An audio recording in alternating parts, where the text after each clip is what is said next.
I more than doubled my testosterone just by getting. Our guest today is Justin David Carl, who's the founder of Fit Rich Life and also the host of the Fit Rich Life podcast. Your calendar age is 43 and your Whoop age is 33. I guarantee you, if you're not getting the physique you want, it's your nutrition is the problem. People focus too much on these tiny things that move the needle and then lose the big picture. So creatine, magnesium, fish oil, whey protein and a multivitamin. The huge warning, whey protein, just so everyone knows this, it's a byproduct of cheese. You can also just eat your protein. You don't even need protein powder. Justin is here to share practical tools, tips, and strategies to all his secrets to how he's looking 10 years younger to his calendar age. Is an incredible supplement. You know, it is a psychoactive drug that can make every workout better if you tolerate it well. Watch the full episode where he talks about strength training, zone 2 training, VO2 max, and many more. The magic pill to fitness is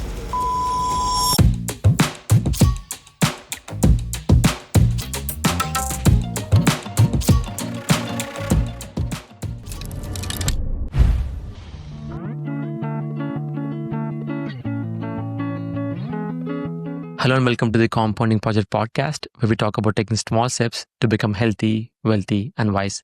I'm your host Satish Kajula, and this episode is all about health, especially longevity. With that, Justin, welcome to the show. good to be back, brother. Thanks for having me. Yep. I mean, again, before we hit record, I told you, you are one of the ideal guests for the podcast, just because, you talk about fitness, you talk about money, you talk about life in general. And also on this podcast, we talk about health, wealth, and wisdom, which closely aligns with your thinking. So yeah, we recorded a podcast just on money, and this is the part 2 of, your health journey. So I'm going to dive right in here. So your calendar age is 43 and your Whoop age is 33. So this podcast conversation will be a deep dive conversation into how you did that. So before that, I want to know more about your fitness journey. When did that all begin? So essentially, I've been into fitness really since childhood. As a kid, I was super into gymnastics, martial arts, rollerblading, BMX biking, mountain biking, and no joke, my childhood dream when I was 9 was to be a ninja. I was obsessed with Bruce Lee and Jean-Claude Van Damme and, Bloodsport and all those amazing movies we grew up with in the 80s and 90s. So I didn't get super specifically into, say, strength training, bodybuilding, and that until really my last year of high school. But basically from 5th grade through 12th grade, I played soccer 11 out of 12 months. So almost year round, every year. So I played on a club team. And then when I got into high school, I played in my high school team in addition to my club team. So that's why I was playing year round, basically from 9th grade to 12th grade. And even before that, because our club played year round except for 1 month. So yeah, basically in one form or another, I was super into fitness. And we'll get into this, but I didn't really understand when I was younger the importance of nutrition. And one of the stories I kind of often share is that I was kind of fit, kind of fat most of my life, meaning no one would ever say I was overweight, but I never had the 6-pack or the super ripped muscular physique. I didn't get that until 31. I really didn't get abs until I was 31. But I was in good athletic shape. I just had puffiness around the muscles up until about 31.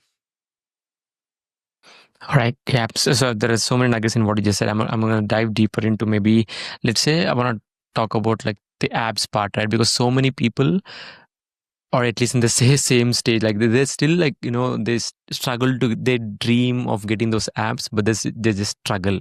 So you said you also you spend so much of time getting those abs, but you said you got it at 31. So what did you do differently at age 31 that got you abs? I probably spent more than 15 years trying to get a 6-pack. I'll be honest. Like as a kid, I would, you know, order those like as seen on TV, like ab machines that like are looking back are totally ridiculous. You know, as I got older in my, 20s, tried every supplement, every diet, every exercise program. And it got to a point where I was really like, oh, I just must not have the right genes to be like super, cut and shredded.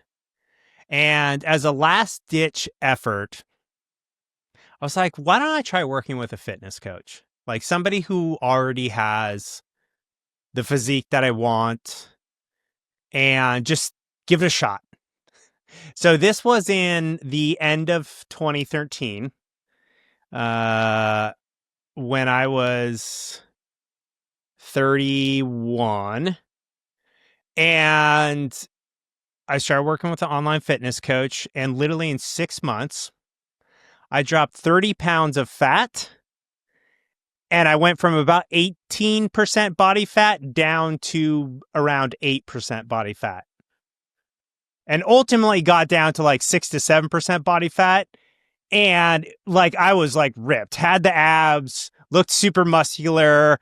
And I was like, oh my God, why did I wait 15 plus years to work with a fitness coach when it was like literally it took me 6 months? Like, because he just taught me the little things I didn't know that lead to having the aesthetic physique that you want. So, and the biggest piece of that really was 3 things. Number one, tracking your nutrition. Everyone thinks they eat clean. It doesn't matter how clean you eat if you eat more calories than your body's burning. So if you're in a caloric surplus, meaning you're eating more calories than your body is burning, your body stores those additional, that surplus of calories as body fat, right? So this is why people, when they're young, like they may be like, thin or lean. And then as they get older, it's like every year they get a little bit fatter. And it's because they're eating in a slight caloric surplus, right? So, as I think you're in your 30s now, but it's like you're watching like your friends who are like in shape when they're younger now are like getting fatter and fatter and fatter. So one is tracking your nutrition and eating in a caloric deficit. This doesn't mean starving yourself. I can tell you those 6 months working with my fitness coach, literally, like I ate dessert every single day. I was pretty much never hungry, and I loved the food I ate, and he taught me how to eat. So he had me track my macros and he set macro targets for me, and he set total calorie targets. Like, here's your total calories. So if you eat this total amount of calories, you're going to be in a slight deficit, like not a huge deficit. So you're starving, but just a slight deficit. And, he would want me to hit this many grams of protein and this many grams of carbs and this many grams of fat. And he really taught me that like fat is not bad. Carbs are not bad. Like they're all necessary. It's just having them in the right ratio. So that was part one. And I'll tell you, one of the first things I learned, and this is just hilarious. So prior to working with him, I'm not even joking, 6 days a week, I would eat like chicken and broccoli for every meal. And then on Sunday, I would have a cheat day. Not a cheat meal, a cheat day. And what we discovered is, so before he even assigned me macros, he's like, I just want you to track your food. And so like, my total calories for the days and my macros for the days that I was eating like chicken and broccoli were great. But then on Sunday, I would literally eat 5,000 to 10,000 calories. And it would be like insanely high in fat because I would eat like pizza, burgers, like a whole thing of almond butter. I'm not even joking. Like have some beers. Like, I would just go bananas on cheat day. We'll get back to the episode in just a few seconds. 94% of people who watch this channel haven't subscribed. If you're enjoying this episode, can you do me a quick favor and hit that subscribe button? It helps the channel grow and brings in even more guests so that I can provide more value to you in the future episodes. Now, back to the episode. And so, of course, like if I'm eating 7,000, 10,000 calories, it doesn't matter if I'm in a caloric deficit on, Monday through Saturday, because Sunday I'm just completely going so overboard that my average calories per day over a 7-day period is definitely in a surplus. So that was like one of the first things. It was like, and this is back in the day, like when like the cheat day was like super popular. Like Tim Ferriss is talking about cheat day. Like The Rock was talking about the cheat day. And like all these people are like, oh yeah, you have to have a cheat day to reset your metabolism so it stays high. And it's like, yeah, maybe that works for some people, but like I could eat so many calories in a single day. That cheat day totally screwed my ability to get a 6-pack. So number 1 was tracking calories. Number 2 was following an actual well-structured workout program. So not just showing up to the gym and doing whatever, but literally like he would give me a program and it'd be like, Justin, you're going to follow this program for 12 weeks. And every week you're going to utilize what is known as progressive overload. So progressive overload is where like week over week, you're increasing the total volume of weight moved. So I'll nerd out for a second and just quickly explain this. So let's say you're doing bicep curls. For those watching on YouTube, I'm doing bicep curls like with no weights in my hand. And let's say you pick up a 10-pound, and yes, I know all you men out there can curl way more than 10 pounds, but I want to be able to do easy math. So if I do 10 reps of 10 pounds for bicep curls, that's 10 by 10, which equals 100 pounds of weight moved. So let's say I did that for week 1, workout 1.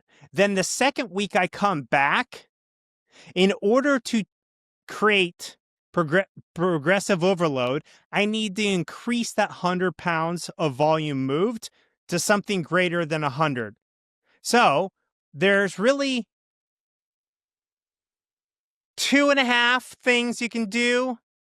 There's more you can do, and I'll explain that. But like number 1 is I could pick up a 15-pound dumbbell and do 10 reps of 15. So 10 by 15 is 150 pounds of volume moved. So now I'm 50 pounds more volume moved versus what I did on week 1 in that same workout that I'm repeating a week later. Or I could stay at 10 pounds and do 15 reps, right? So now 10 by 15, same thing, 150. Or I could pick up like a 12.5 pound dumbbell and do like 12 or 13 reps, and it would be around 150 pounds of volume moved. Now, the other way you can create progressive overload is adding more sets.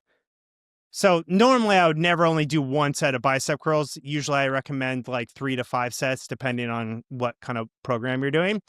But like, let's say I'm doing 3 sets in the first 4 weeks, but then I'm having trouble adding more weight and getting more reps. I could just add a 4th set to get that progressive overload. So that's another way you do it. So he actually had me follow a well-structured workout program. Essentially, it was a push-pull, like upper body push, upper body pull, a leg day, and then repeating that. So I like to work out a lot. So I strength trained. Prior to working with him, I really strength trained like 7 days a week, which that's kind of the third thing he taught me. The third thing is like you have to have at least 1 rest day. If you're following a strength training program, you need to like, and that doesn't mean you can't go for like a walk or a hike or rollerblading or something. But if you're like working, like literally lifting weights, like strength training, bodybuilding, you need to have like a full rest day. Now that may not be the case if you're taking like performance enhancing drugs like steroids, which I don't take, but even them, I think, need to take a rest day because your muscles aren't actually built during the workout. You're tearing your muscles down during the workout, and it's during like sleep and rest days that your muscles are rebuilding, growing stronger, growing bigger, etc. So those three things, actually learning how to eat in accordance to achieve the physique I wanted, following a well-structured workout program that took advantage of progressive overload, and having at least one, if not two, rest days every week. And in 6 months, like I said, dropped 30 pounds and went from 18% body fat down to sub 8% body fat and looked jacked and was like, oh my God, and started putting pictures up on Instagram, of course. So if you're curious what I look like shirtless, you can go to my Instagram. There's plenty of photos there. And I'm not a huge guy, for the record. I look really big on camera and in pictures, but I'm like 5'9.75 inches, like just shy of 5'10". I fluctuate between 153 and 170 pounds, depending on kind of like what sports I'm playing and what kind of training regimen, whether I'm like cutting or doing a lean bulk. So I'm not a huge guy, but I look big on camera because I have low body fat.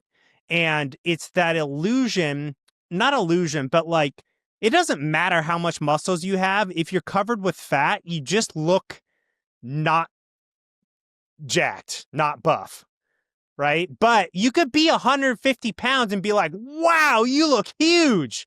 And, like you could be 5'7", or shorter and look huge on camera because you have really low body fat and decent muscle size.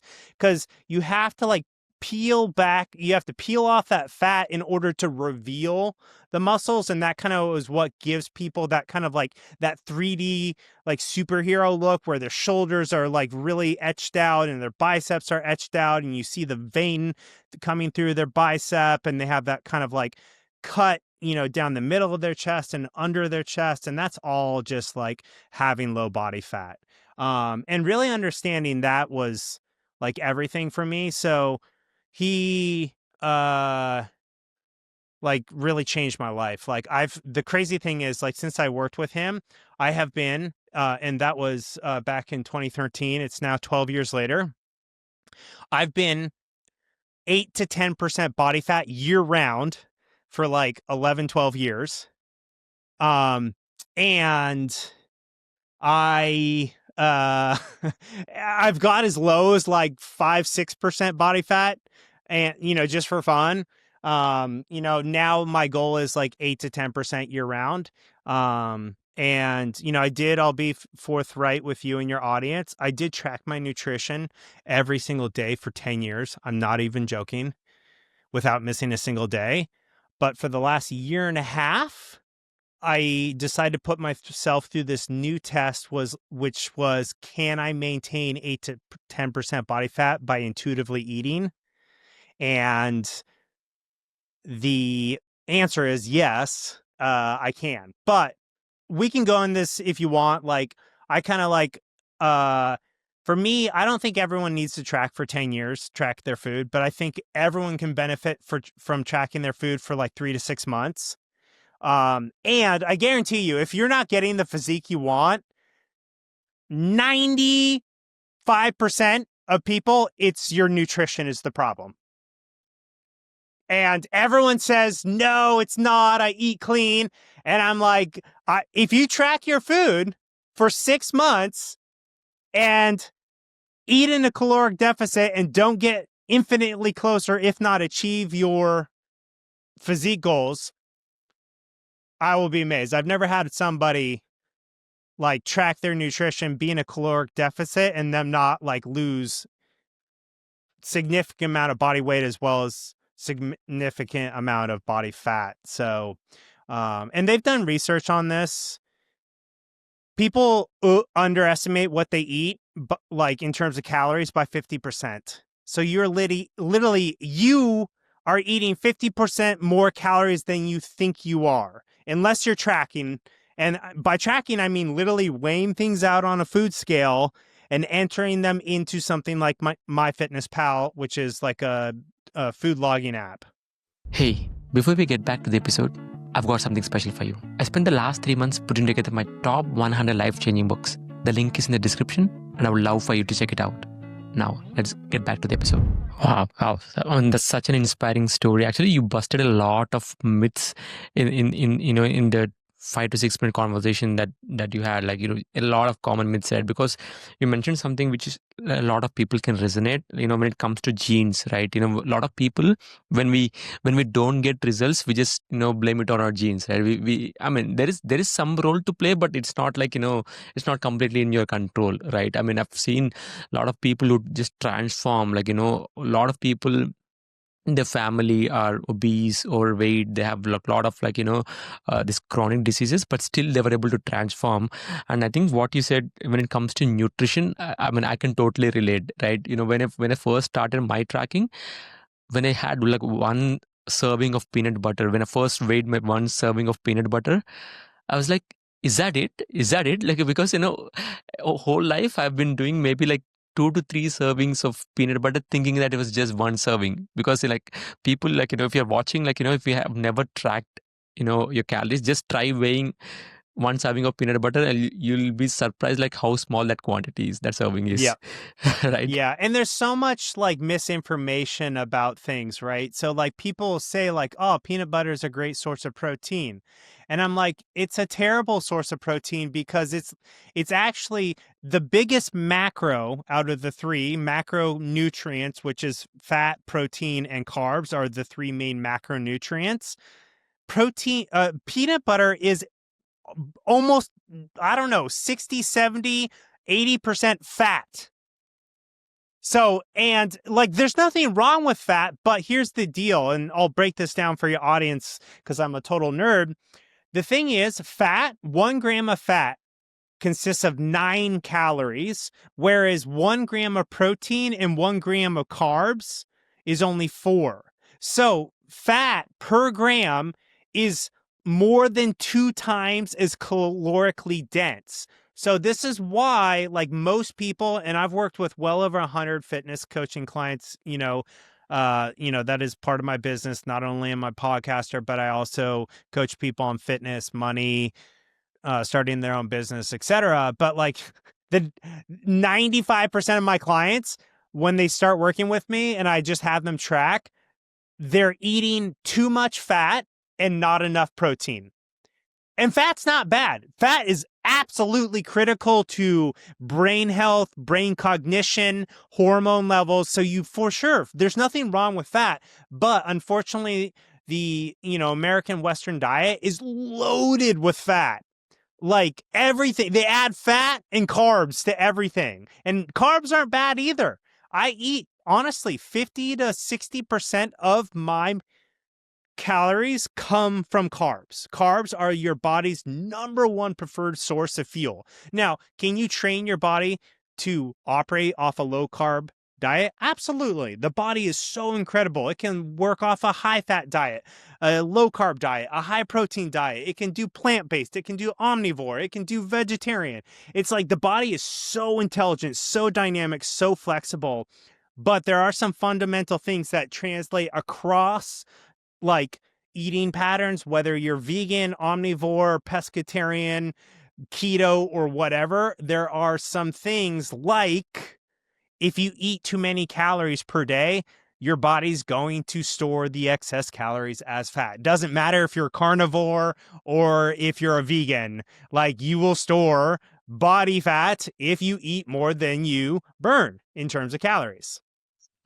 I think that's a very good point. I mean, like, so it's the law of thermodynamics, right? You can't create mass. Like, mass can be only like transferred from one place to other place, but you can't like magically, have those calories disappear, right? Because once you are in calorie surplus, like that's it. Like your body ultimately, like if you're not in that deficit, it'll store them as fat, because there is no, it's not, you can't like magically have those calories disappear. So this is something like a big learning as well. I think you pointed out a study also. I've looked at that study as well, where people totally underestimate the amount that they eat, right?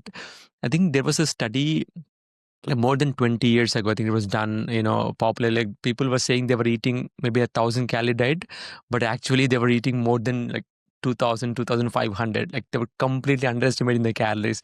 So I think that's a big learning. So I want to come back to what, the core of this conversation about, this health span, lifespan, and how you're actually looking like 10 years younger, right? So maybe we'll start with, how, I mean, we talked about like nutrition, the importance of nutrition, also workouts and stuff. So let's see, like, for somebody who's watching this conversation and who wants to, maybe think, they're thinking about like not only living longer but also a healthier life. So like, what are your thoughts? Like, where can they start? Yeah. So my one recommendation to everyone, and I'm partially biased, is to work with a fitness coach, um, because for me it's been the best investment I've ever made. Literally, like, cuz I mean, I struggled for 15 years, like so much frustration with my fitness. And then like I worked with someone who already had the physique I wanted, already had multiple clients who, had the results that I wanted. And it was just like having someone on my team, having the accountability, having like, here's the plan to follow. And if you follow the plan, guess what? Magic happens. You transform. So that's number one. Number two is really like nutrition. Like 80% of how you look and feel is your nutrition. So, um, I really encourage everyone, track your food, literally weigh everything for like 3 to 6 months. It's not a forever strategy, but like teach yourself to like understand, what does 6 ounces of chicken look like? What does, 100 grams of tofu look like? What does like 8 ounces of beef look like? What is a cup of rice? What does a cup of broccoli look like? And the beautiful thing about tracking your food, and then, if you're working with a coach who's setting macro targets for you, is by tracking for say 3 to 6 months, you're visually learning to like understand what it looks like to eat to get the physique that you want. And then eventually you can go back to intuitively eating. Like me, like I said, I've been 8 to 10% body fat for the last year and a half, completely intuitively eating. And guess what, people? I eat dessert every day. So I'm not like just eating chicken and broccoli anymore. Like I eat out. I go to sushi, I go to freaking Mexican places. Like I eat out at least once a week, if not 2 to 3 times a week. But because I spent so long tracking my food, now like I subconsciously, intuitively understand how to eat to maintain the 8 to 10% body fat. So I think that's really huge. Um, the next thing I would say is I'm such a firm believer in strength training, some form. It could be weightlifting, it could be calisthenics, it could be rock climbing, like really just something that forces your muscles to work. I think weightlifting is kind of like the most convenient, easiest form because like you can log sets and reps. Um, and I'm also a huge fan of calisthenics. Every week I do a lot of gymnastics rings training. That's like one of my favorite types of training to do. And you can create progressive overload with calisthenics movements as well as weightlifting. But now more and more research is showing that one of the absolute keys to longevity and health span, meaning being able to do all the things that you love to do well into old age. So not like just living long, but living long and well. So like still hiking, biking, rollerblading, playing pickleball well into your 90s and hundreds plus. Um, and it doesn't have to be a lot. You could literally strength train 3 times a week, more than enough. 70% of my clients only work out strength training 3 times a week. The others do 4 or 5, and some do 6 because they're obsessed with strength training like me. But like, you don't need to do a ton of it. And then the other thing is it's really important to exercise what I consider to be the most important muscle, which is your heart. So some form of cardio. And that cardio could come in the form of rollerblading, pickleball. Like, it doesn't have to be running. Like, a lot of people hate running. Like, if you hate running, cool, rollerblade, ride a bike, jump rope, jump on a trampoline. Like, your cardio should be fun for you. Now, I happen to love trail running. I happen to love cycling on my Peloton or mountain biking or road cycling. Um, and I guess kind of the fifth thing that's kind of like tied, to all of it is follow the fun. Because if you're not having fun with your fitness, like your willpower will like wear out. You will run out of willpower. But the thing about fun is it taps into your spirit, and spirit is an infinite source of energy, right? So if you're having fun, like, oh my God. And sometimes you get bored of something, right? Maybe if for a while you're super into cycling or running. Then you're like, God, I'm so bored. Then you start playing pickleball and you get obsessed, like me, who plays literally 2 to 5 hours, 6 to 7 days a week. And I've literally played over 7 hours in a single day of pickleball multiple times because I'm like so obsessed with it. Yeah, I'm so jealous. I mean, before we hit record, I told you like how I've been following you on Instagram, your stories. Like, pickleball is something I recently picked on, and then I know we've played that during FinCon as well. It's something that I truly enjoy. I've been enjoying these days. So I used to do like 6 days of strength training, but lately I've been cutting down just to play pickleball, because that's so fun. I was like, okay, I'll try to hit at least like 4 times gym, and then like remaining time I want to dedicate to pickleball because it is so addictive. If you enjoy it, it all needs like one good game, and then you'll go. It'll be addictive, right? Oh, just on that note, so most of my zone 2 training comes from playing pickleball.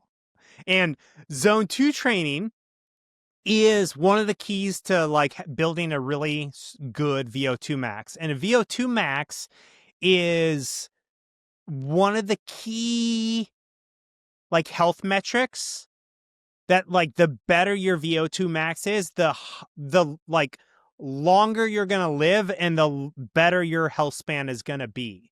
So basically, to break it down, and I don't have a super scientific explanation of VO2 max, but I'll put it in like simple language, how I think about it. It's basically how your lungs, muscles, and body utilize oxygen. And the better they can utilize oxygen, like as like a cohesive system, the higher your VO2 max, meaning the more you can perform, like the longer you can run, the faster you can run, the longer you can play pickleball. You know what I mean? One of the reasons I can play pickleball for 7 hours is because like my VO2 max is 56 right now, which when I started tracking it, like really focusing on, is 48, about a little over 2 months ago, and now it's 56, and 55 and above is in the elite endurance athlete range for my age group, which is 40 to 49. I'm 43,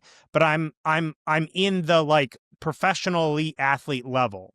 And getting a lot of zone 2 training is part of that high VO2 max that I have, but the other part of a high VO2 max, and for the audience, we're kind of backing into how I got this like crazy low Whoop score, or excuse me, Whoop age. So, I'm 43, but my Whoop age is 32.6, 10.8 years younger than my actual birth age. And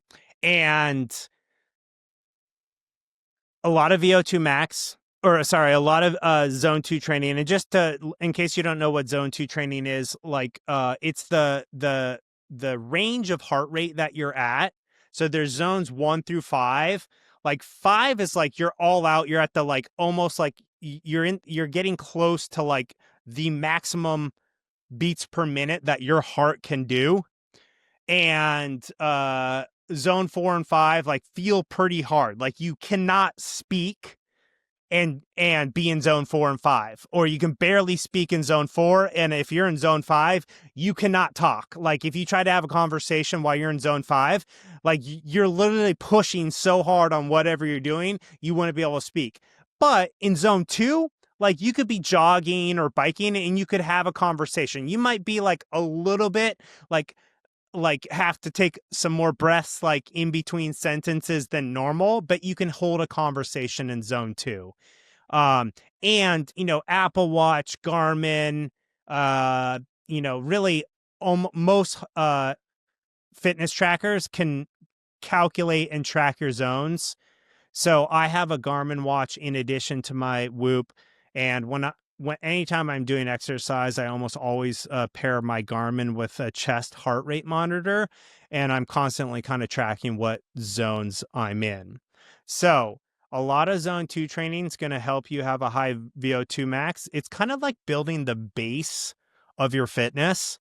Zone 2 training, like the more zone 2 training, the bigger and wider and deeper your base fitness is. And then the other way to increase your VO2 max is to get a decent amount, and I'm not talking like tons, but I'm talking like anywhere between 10 and 50 minutes over a given week of zone 4 and 5.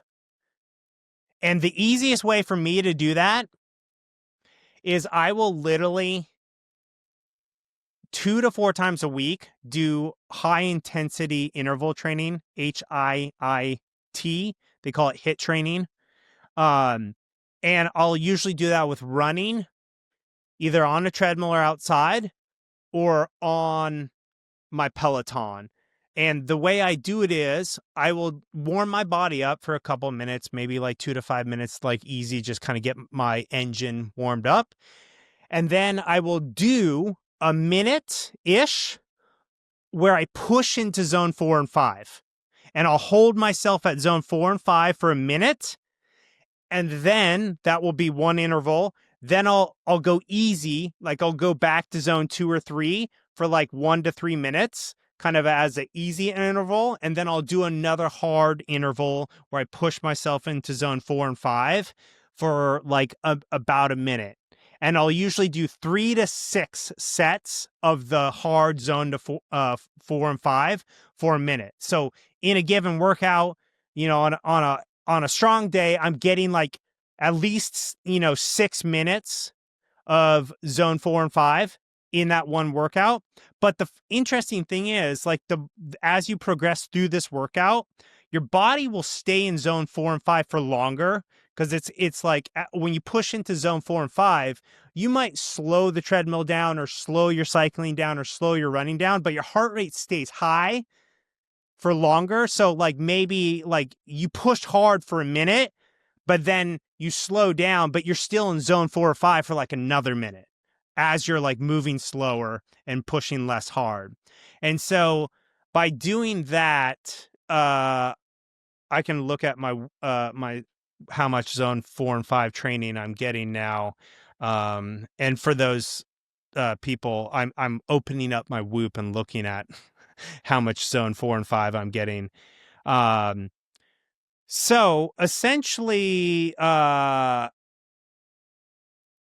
week, I'm getting an hour and 10 minutes. That's my 30-day average per week, an hour and 10 minutes of zone 4 and 5 training.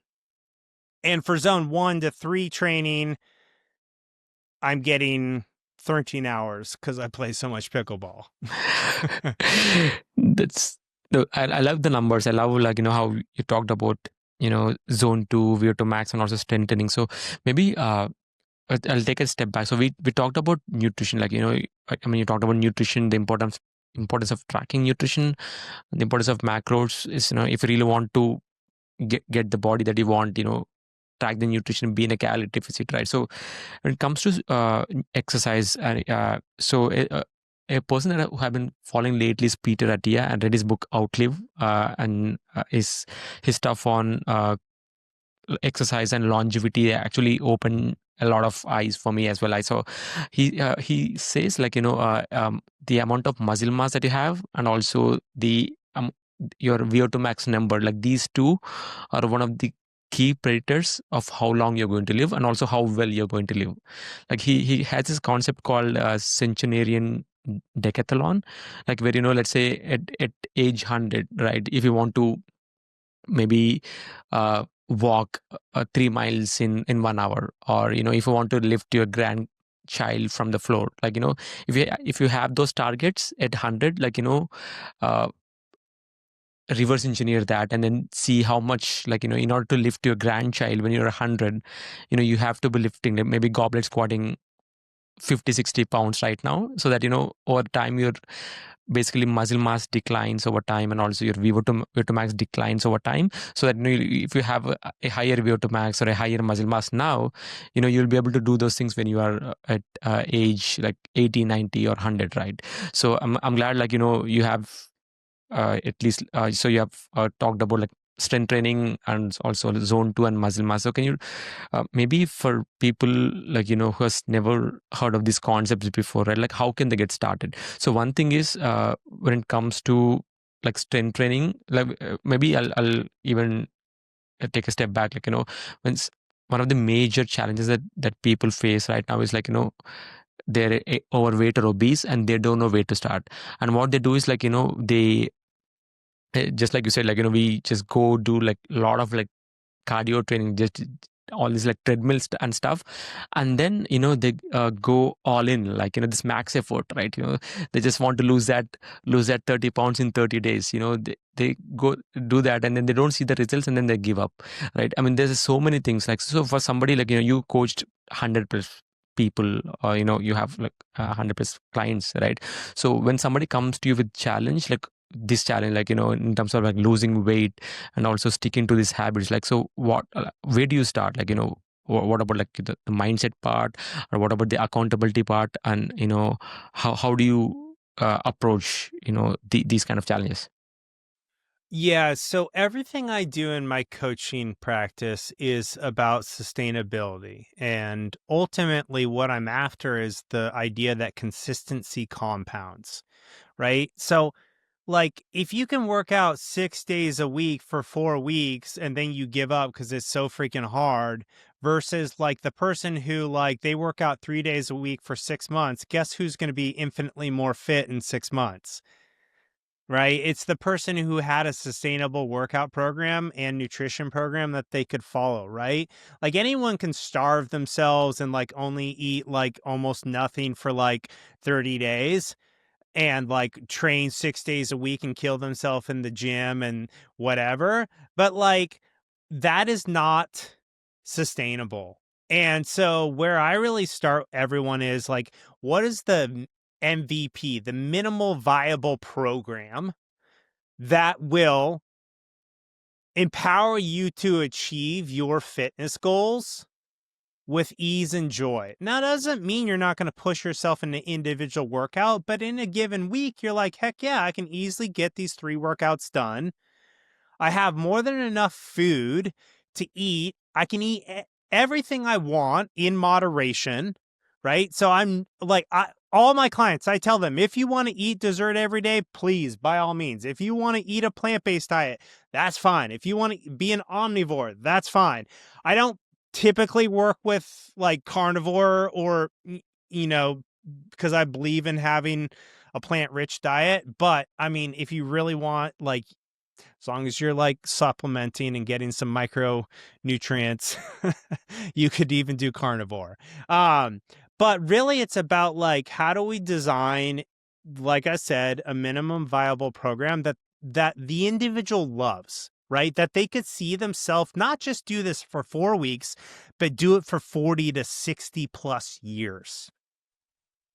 And if you can find that, and it's going to be a little different for everybody. Some people, they like more cardio. They like that type of exercise. Some people want more strength training because they just really love the idea. They're like an engineer and they want to build their body. And I can't tell you how many people I've worked with that have like an engineering mind that they'd never really strength trained. And then I taught them like, dude, it's just like building a computer or like building a robot. Like your body is your machine. And they're like obsessed with strength training now. They're like, oh my God, I didn't know it could be this fun. And I've worked with so many women who are like, oh, I don't want to get bulky. And I'm like, dude, like you will like not get bulky. The only way women ever can become bulky lifting is if they are literally on performance enhancing drugs and lifting insane amounts of weight, which, and you're like 99.9% of women, like strength training just makes you look sexier and more toned. And not bulky at all, right? So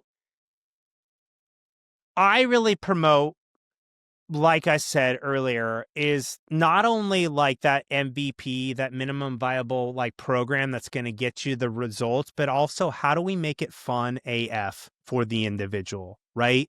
That includes strength training at least 3 times a week. That includes, tracking your nutrition and hitting macros and calorie targets, but being able to eat like all the foods that you love, have dessert every day if that's important to you. And then a huge part of that for me and for all my clients is making sure that you are having fun. And as I said before, this may be repeated. The reason I place such an emphasis on fun is because fun is connected to your spirit, and spiritual energy is infinitely renewable resource. So if you're having fun, you can keep going, but willpower does run out. But if you are following your fun when it comes to your fitness, that's why I oftentimes tell people, hey, if it would be a fun challenge for you to see if you could lose weight, lose body fat, and eat dessert every day, wouldn't that be cool? Like, wouldn't that be a fun game to play? And I still play that game personally. So for some of my clients, fun can come in the form of like, oh, I've always wanted to be able to do a pull-up. And I just had a client who worked with me for 6 months. And when he came to me, this is a gentleman in his 40s. He's like, Justin, I can't do a single pull-up.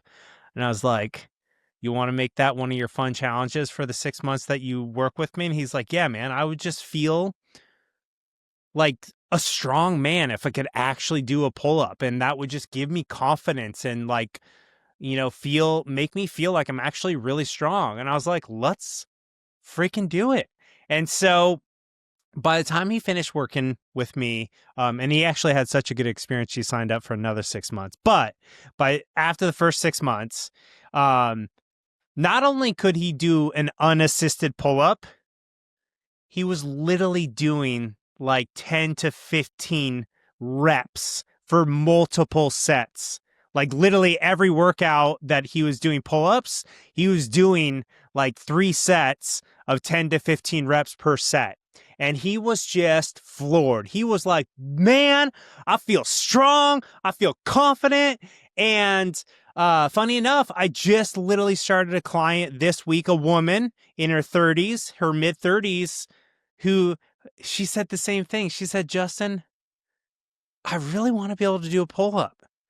And I was like, all right, we're going to make that a part of your training program. So at least twice a week, we're going to be working on getting you to unassisted pull-ups. And there's multiple techniques to get to this. So one of them is using band-assisted pull-ups, like where you get a giant rubber band and you wrap it around the pull-up bar, and then you take the other end of it and you like place it under your knee or under your foot, and then you use the assistance of the band to do pull-ups. You can also do pull-up negatives, where you kind of like start at the top of the pull-up and then let yourself down as slow as possible, and that's like called a pull-up negative. And if you do this and follow a program, literally within like 1 to 3 months, like you're doing unassisted pull-ups. And it's just one of those things. It's like, it doesn't matter what it is, whether it's pull-ups or something else, as long as you're doing something that would be a fun personal project for you when it comes to your strength and the ability to like do something with your body. That's what's awesome. And I've just found it's interesting. I think pull-ups is one of those things that, like, whether you're a man or a woman, if you can do pull-ups, that is just like one of the most amazing exercises because it requires so much strength and so many different parts of your body working together. And like the truth is, most men and women, the majority, cannot do a pull-up. So if you can do a single unassisted pull-up, you're like, I don't know, in the top 10, 20% of Americans in terms of strength, right? Now, of course, Instagram, you go on Instagram, everyone can do a pull-up. But if you look around to your colleagues, you know, chances are only a small fraction of them can do an unassisted pull-up. So the point I'm making, though, is like, what is the fun for you? Whether that's like making some sort of a strength accomplishment, like being able to do pull-ups, whether that's, you know, making rollerblading a part of your weekly workout routine, or playing pickleball, or you know, whatever physical sport or activity that is actually fun for you. And that can change over time, right? Sometimes you get bored of something. Maybe for a while you're super into running or cycling, but then you're like, wow, I am so bored of running or cycling. Cool. Pick up something else like rock climbing, pickleball, tennis, soccer, whatever. It doesn't matter. Just like always make sure that you're following the fun, because that keeps you engaged. And the cool thing is when you play a sport, whether it's pickleball or rock climbing or rollerblading or any other sport, then you're like, wait a minute, how can I strength train to make me better at that sport? So right now I'm obsessed with pickleball. So guess what every strength training session has in it? It has exercises to make me a better pickleball player. And I'm so excited about my strength training because it's making me a better pickleball player. That's very good. There is a quote from Atomic Habits which said, "What gets rewarded gets repeated, and what gets punished gets avoided." Right.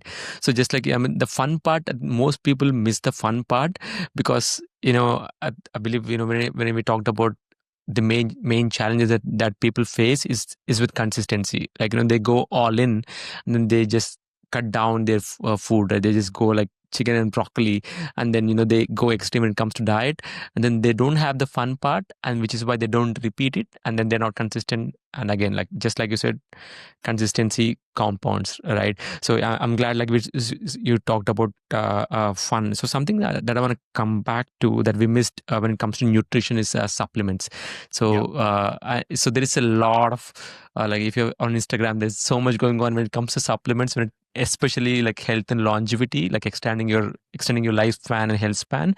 There's so Yep. much going on right now. Like people are into all this stuff. So can you talk about, like, you know, the influence, the importance of supplements in reversing your biological age?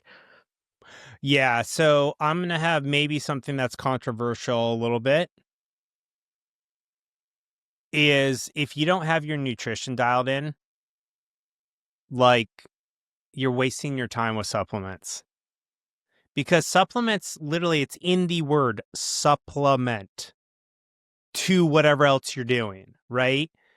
And there is no magic pill. The magic pill to fitness is nutrition and following a workout program and getting good sleep. Like, that is the magic pill. And doing that, you know, having a workout program 3 to 5 times a week that you're following, and sleeping 7 to 8 hours every night, and eating like a whole food, you know, plant-rich diet. Like, that is the magic pill. And doing that for weeks, months, and years. Now, the way I look at it is supplements will give you like a 1 to 3% increase in performance or health. But if you don't have nutrition and sleep optimized, you are literally just throwing money away on supplements. Like, the best supplements in the world are sleep and a great nutritional eating pattern. So I will say I'm happy to share my favorite supplements because I know that's what you want to know. Now, I think there are certain things that are, one, will amplify things in terms of like your engagement and what you're doing, and then 2 things that are good for kind of like overall health and longevity. So this is a little controversial, maybe, but for me, if I could only choose one supplement, it would be a good pre-workout that has caffeine in it. Because for me, if I'm, you know, 5 to 30% more engaged in my workout because I have like the right amount of caffeine and some like maybe some nootropics in that pre-workout that just make me laser focused and push really hard in that workout. And I get like, 30% more bang out of that workout. And I could only choose one supplement. Honestly, that would be it. Now, a pre-workout is not going to necessarily make you live longer. So the kind of fundamental supplements that I think are worth the money is number 1, creatine. Just plain creatine monohydrate. You can get it for dirt cheap on Amazon. I use, I get off Bulk Nutrition, or sorry, Amazon. I get Bulk Nutrition. It's a brand, and I just get like a 5-pound bag, and it's cheap AF.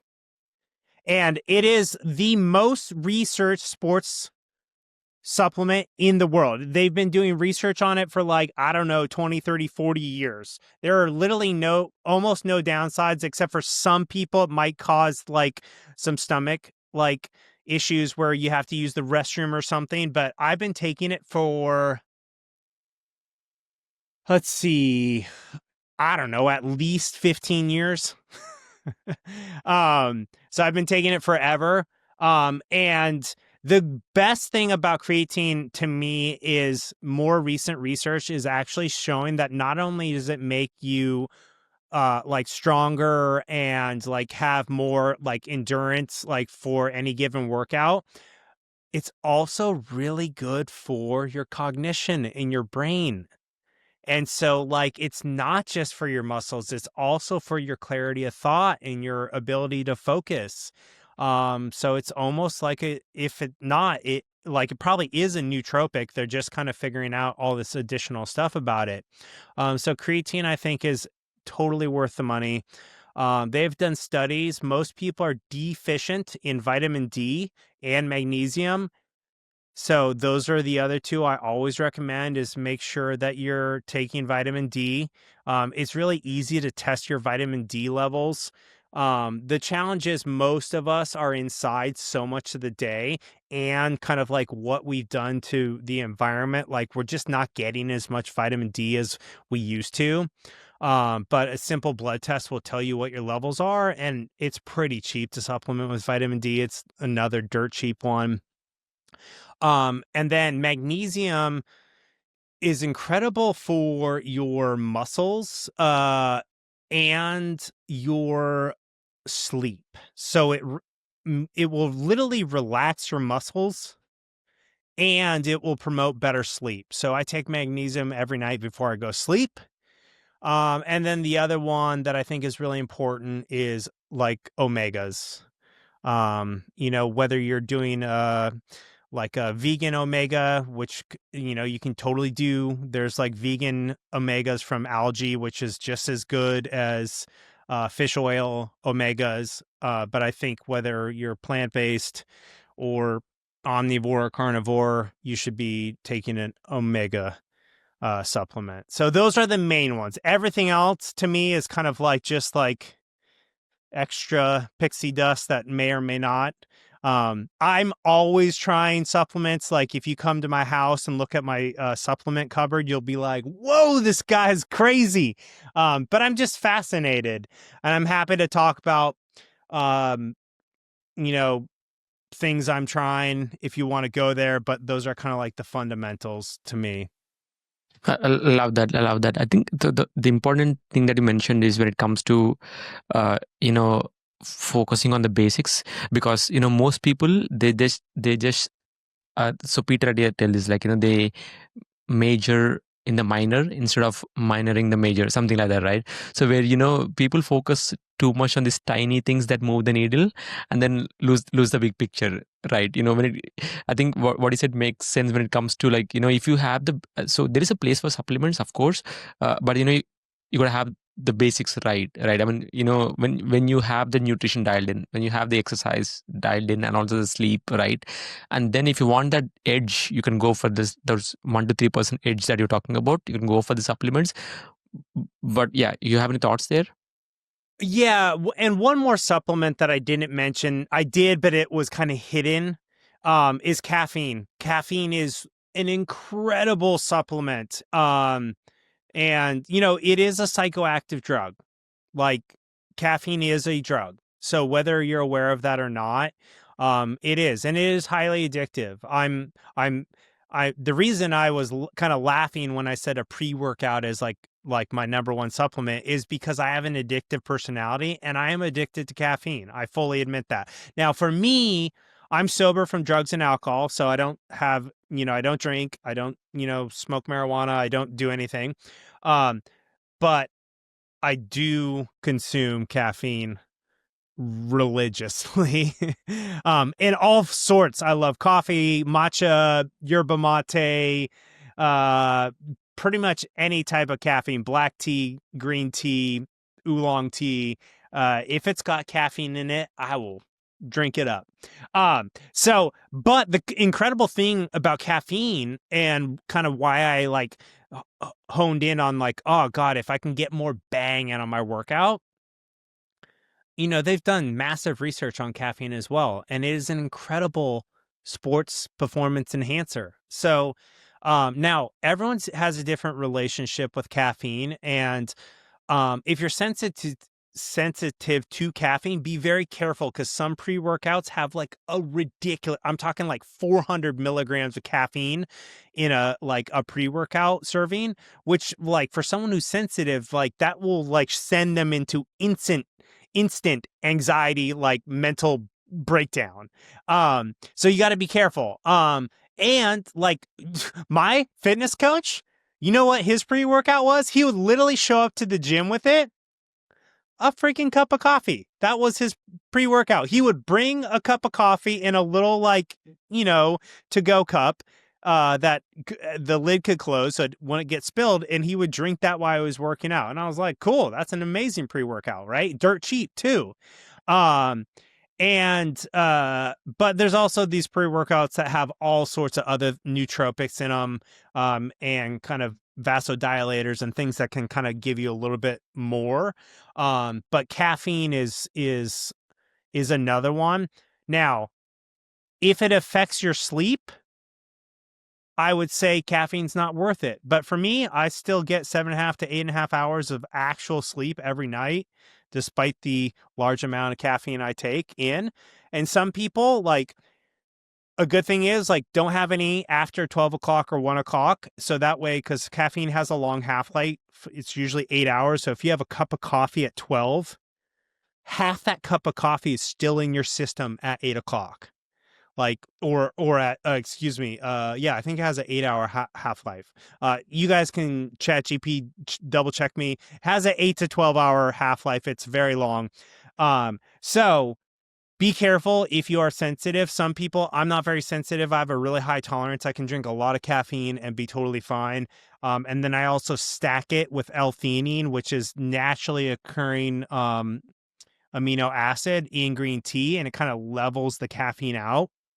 So a lot of pre-workouts will actually have a little bit of L-theanine in it with the caffeine to kind of make you not jittery. So a little hack for you budget listeners out there, you can get L-theanine for dirt cheap on Amazon. And if you have a little bit of L-theanine with your coffee, you'll have such a smoother kind of like caffeine high. It'll remove the jitters, and you'll just be like, wow, I feel really like focused and like calm and in flow state. So that's a neat little hack that you can take away. And so for me, I kind of always have a little extra L-theanine around me in case I accidentally take too much caffeine, and I start to feel like anxiety or jittery. I'll just take a little bit of L-theanine and I go right back. So I forget your original question, but I wanted to make sure I talked about caffeine because it's such an underrated supplement that like can make every workout better if you tolerate it well. No, yeah, thanks for that. I think you literally went through my supplements stack as well. Because I just focus on the 5 supplements, right? The creatine, which is just like I said, the most researched supplement on the planet, right? And then so creatine, magnesium, fish oil, whey protein, and a multivitamin. So that's something that I usually take on a daily basis. Yeah, so I'm going to push back on one. You said whey protein and you said fish oil. I actually don't think a lot of people tolerate whey protein well because so whey protein, just so everyone knows this, it's a byproduct of cheese, of making cheese. So back in the golden era of bodybuilding, when like Arnold Schwarzenegger and like, those people were big, these like dairy companies were like throwing this away. And then they're like, wait a minute, if we bottle this up, we can sell it. And then if we get people like Arnold Schwarzenegger to swear by it, like we will like make tons of extra money. So if you are having like ridiculous protein farts after your whey protein shake, or you feel indigestion in your stomach after you have protein, I highly recommend trying out plant protein. Because a lot of people tolerate it a lot better. And I'm not saying like you have to remove all dairy from your diet, but like a lot of people are like, dairy can cause a lot of inflammation in people, whether that's in their digestive system or even in their like other parts of their body. So it doesn't matter if you take whey protein or plant protein, like find a protein that is a good source for you. But guess what? You can also just eat your protein. You don't even need protein powder, right? So, like, I'm a fan of protein powder if you have trouble getting enough protein in your diet. But what I much rather tell people is learn how to have protein in every single one of your meals. And what you want to target is 0.6 grams to 1 gram of protein per pound of body weight. Or if you are overweight, 0.6 to 1 grams per pound of ideal body weight. So I'd much rather people get their protein from eating food than sucking down protein shakes. Now, I love a good protein shake, especially if it's made with like a smoothie, but like I'd rather just freaking have some great protein whole food. So that's true. I think so. I use whey protein only when when life gets in the way, and then I don't Yeah, have time to cook my protein. But yeah, 100%. I'm with you as well, because for me, like if I eat like real food, like the protein, it fills my stomach, right, and also I don't crave for all the other like processed food. So that's good. So we spend a lot of time on supplements, which is good. So I wanna you mentioned sleep, so I wanna dig deeper into sleep before we move on to the last segment. So can you talk about like this sleep and how it's actually impacting your biological age? Yeah, so I'll first share an interesting story about my testosterone. So, maybe like a year and a half ago, maybe 2 years, I got my testosterone checked and my results came back in the low 400s. Um, and I was still within range, but like for my age, kind of the range, if I remember correctly, was like 400-ish to 1,000. And I was, and I checked this because I'm in my 40s now. I'm 43, and I think this was around when I was like, 40 or 41. And I was just wanted to make sure like my testosterone levels were at a good level, because whether you're a man or woman, like testosterone is key to having motivation, having drive, the ability to build muscle, the ability to have like a lean body. And this is important for men and women. Men and both, even women have testosterone. Um, but it's especially important for men who want to build muscle and be lean and have drive and be happy, because it also has a huge role in your mood. And so I didn't change anything in my diet, but I focused on my sleep. And I tested again 6 months later, and I literally, my number one focus was just like getting my sleep rock solid. I came back and my testosterone was in the high 900s. So I more than doubled my testosterone just by getting plenty of sleep. And that's how powerful sleep is. So I truly believe sleep is the wonder drug. So if you're not getting enough sleep and then you suddenly start getting sleep, you're going to be like, wow, I've never felt so good in my life. Because if you're chronically underslept, you're so used to feeling like crap that you don't even know you feel like crap. And then when you start getting enough sleep, you're like, wow, I have so much energy.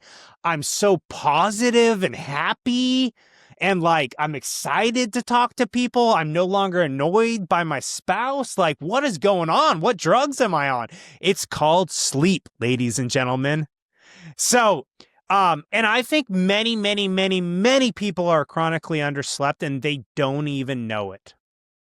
And it's crazy how many people suffer from like sleep apnea and they don't even know it. And so this is why I'm such a fan of wearables, whether you wear a Whoop or a Garmin or a Fitbit, or an Apple Watch, it doesn't matter. Just like track your sleep. Some people are fine with like 7-ish hours of sleep. Some people need like 9 or 10. Like everyone's a little different. And I think mastering your sleep is absolutely critical, because here's the thing. If you're underslept, guess what you do? You eat way more calories than you need, because when you're underslept, it triggers like the ghrelin in your body, which is the hunger signal, and you eat more to make up for the fact that you don't have enough energy due to lack of sleep. So your body tries to overcompensate by consuming more calories. And then you get on this like vicious cycle of being underslept, overeating, getting fatter and fatter, which the more overweight you are, the worse your sleep. And so it's this like vicious cycle where you're getting worse and worse sleep, eating more and more, getting fatter and fatter. And it's a terrible cycle to be on. So mastering your sleep is so critical. And there's a couple fundamental things I do to get good sleep, and they're pretty basic. Number one, I freaking wear an eye mask and I wear earplugs every night. And the cool thing about that is it helps me not wake up and stay asleep, but also it signals to my mind that it's time to sleep, because it like my mind and body is connected, and it's like, oh, we got the earplugs in and we got the eye mask on. Cool. This means we're sleeping. So it's kind of like a physical trigger to my brain and body that it's time to go to sleep. The other thing I do, is I do take like a 12-in-1 sleep supplement that I get off of Amazon. It's got melatonin in it. It's got ashwagandha in it. It's got L-theanine in it. It's got magnesium in it. I can send you the link. It's from a company called MedChoice. I'm not sponsored by them. I just like it. There's people argue about whether or not you should be taking melatonin or not. I find I sleep longer and better with a little bit of melatonin. And there's, research that says supplementing it with it is good. Huberman doesn't recommend it, but then other people I admire and respect do recommend it. So it's like, why don't you try sleeping with it and try sleeping without it and see which gives you a better Whoop sleep score, and then go from there. So the other thing is I go to bed early. But the point I want to make is you should be sleeping in accordance with your circadian rhythm. So everyone is different. My wife is naturally a night owl, and I'm naturally a morning lark. I naturally wake up between 4 and 5 a.m. every single day without a alarm. And my wife naturally wakes up around 9 or 10, sometimes even later, but she naturally wants to go to bed between 11 and 1. And if you think about human history, right, there were people in the tribe who like kept watch at night. And then there was people who got up crazy early and did stuff, right? And then there's people that are somewhere in the middle, right? And so when everyone's like, you need to go to bed before 10, I'm like, well, what's your natural circadian rhythm? And so I believe life is all about optimizing your energy. And it's different for all of us, right? Some people need 10 hours of sleep. Other people, 10 hours of sleep, they feel like crap because they slept too much, right? Some people feel amazing early morning wake up time. Other people, like my wife, she does not feel amazing when she wakes up early in the morning. She's like, this is going to be a rough day because I had to get up too early. So if you have the benefit to sleep in accordance with your circadian rhythm, I would highly recommend that. So because I know I'm an early riser, I'm literally in bed and pretty much asleep between 7:30 and 8:30 almost every single night. Sometimes I push it to 9, but I'm waking up at 4 or 5 and I want to make sure I'm physically in bed for at least 8 hours, if not 9 or 10. Now, everyone's life is different with kids and work and everything, so I understand there's constraints, but like try to do your best to optimize your life for your circadian rhythm and build your work and schedule around your natural circadian rhythm. Now, I think in this modern world, early risers are kind of like glorified because like the world operates on a 9 to 5 Monday through Friday cycle. Um, but like there's tons of super successful people who don't wake up at 5 a.m. So like the whole 5 a.m. club, I'm a big fan of Robin Sharma, but I'm like, dude, not everyone is optimized for that. So like optimize for your circadian rhythm.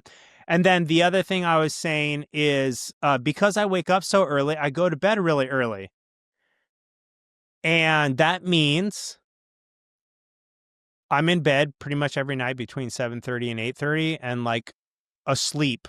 On most nights I'm asleep by 8:30. Now sometimes I push it to 9 if I'm like watching a really good show with my wife. But even my wife knows. I'll literally cut it off mid-show and be like, "Babe, I'm going to read myself to sleep now because it's 8:45 and I want to be asleep by 9." Because I'm waking up at 5, which is 8 hours later. So the other thing that's critical is to ensure that you're physically in bed for enough time to get the sleep that you need. So I have really high sleep efficiency, meaning when I'm sleeping or when I'm in bed, I'm getting like a 90 to 95% efficiency, meaning I'm actually asleep during that time. So some people have really crappy sleep efficiency, meaning they might be in bed for 10 hours, but they only have an 80% sleep efficiency. So they only got 8 hours of sleep despite being in bed for 10 hours. So that's the other thing that I really learned in the last couple of years is you have to make sure that you're physically in bed for a long enough time to actually get the 7.5, 8.5 hours you sleep. Because if you think you need 7.5 hours, but you're only in bed for 7.5 hours, you might only be getting 6 hours of sleep or 5.5 even. The other thing I do is I wear blue blocker glasses, usually like 2 to 4 hours before I go to bed, because I love to watch a good show or 2 or 3 before I go to bed with either by myself or with my wife.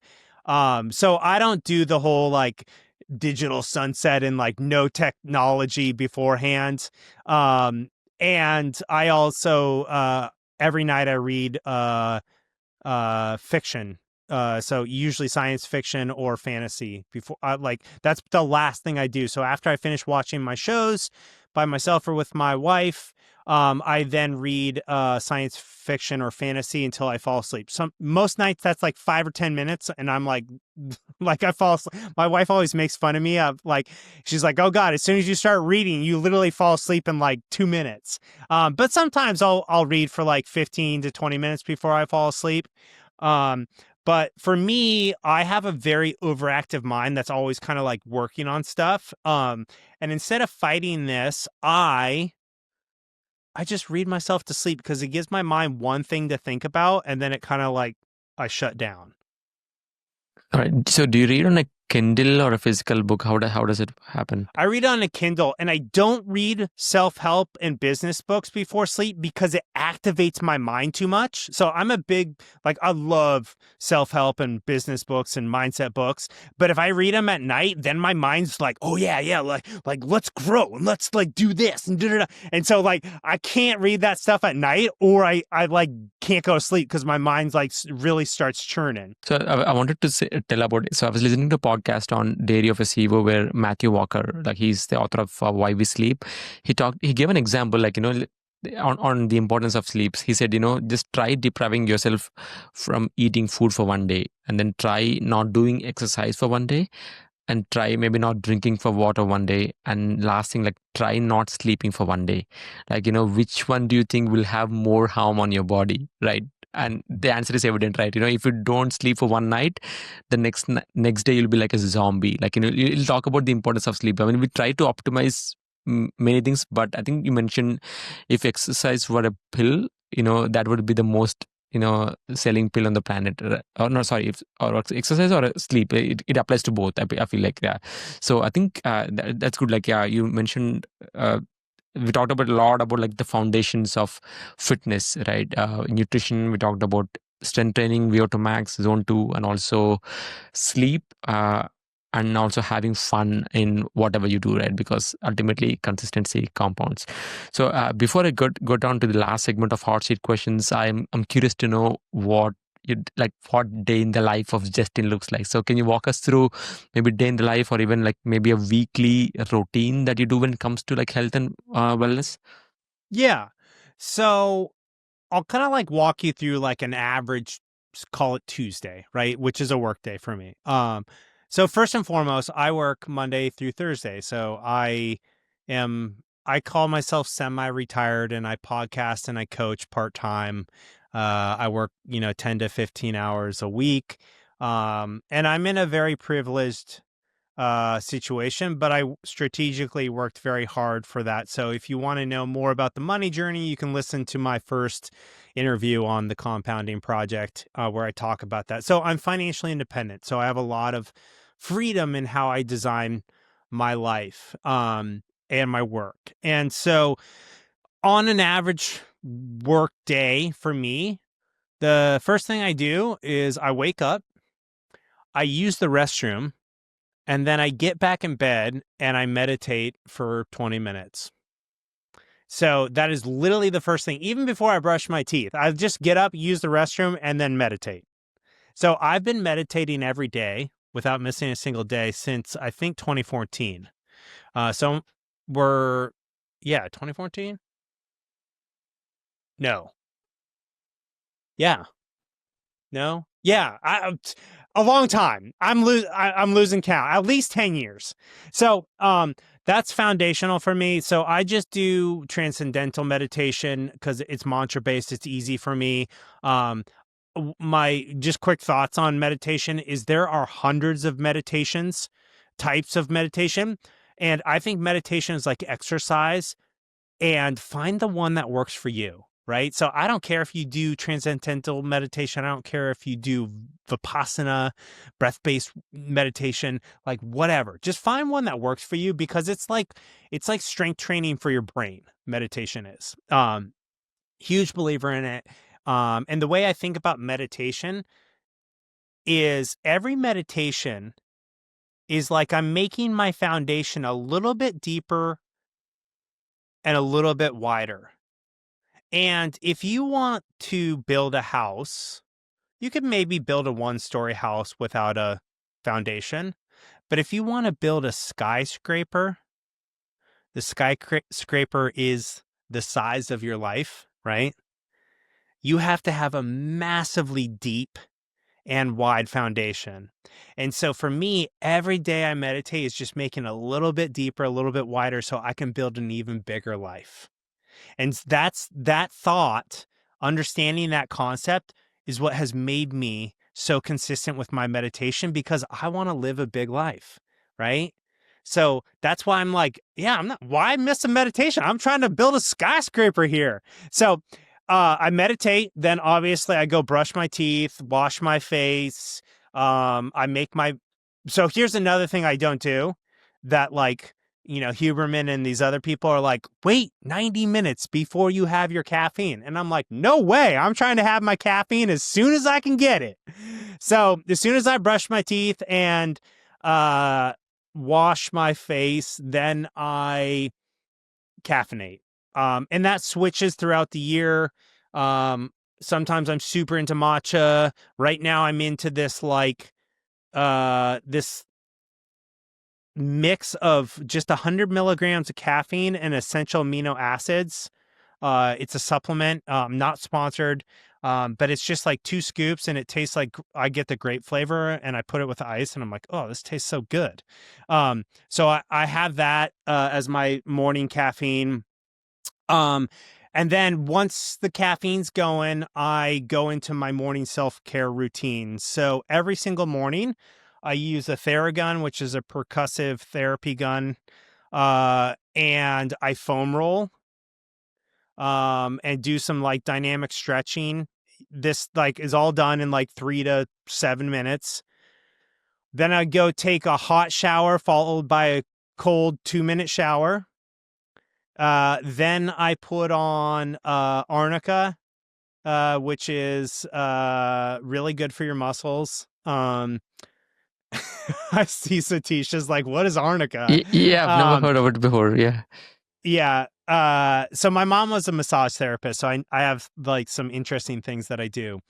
So I put on arnica and then I also put on essential oils. So usually right now I put on rosemary, and peppermint and tea tree oil on. And basically what I'm doing is I'm like activating all my senses. So like peppermint, like when it's on your body, it's very activating. It's very energizing. And then I give myself like, I basically give myself a stone massage. So this is a gua sha, here. And so like if you're watching on YouTube, like I'll go on my neck, but like literally I'm naked, like in my room, and I'm like scraping my arm, I'm scraping my chest, I'm scraping all my muscles. And like I also have like one of these like little face roller things. So I'm showing it to the camera, but basically it's got a little roller. So I'm like rolling out my face.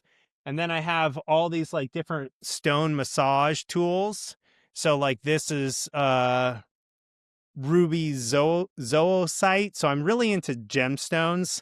And so I'm literally like massaging my muscles like with these like different massage tools.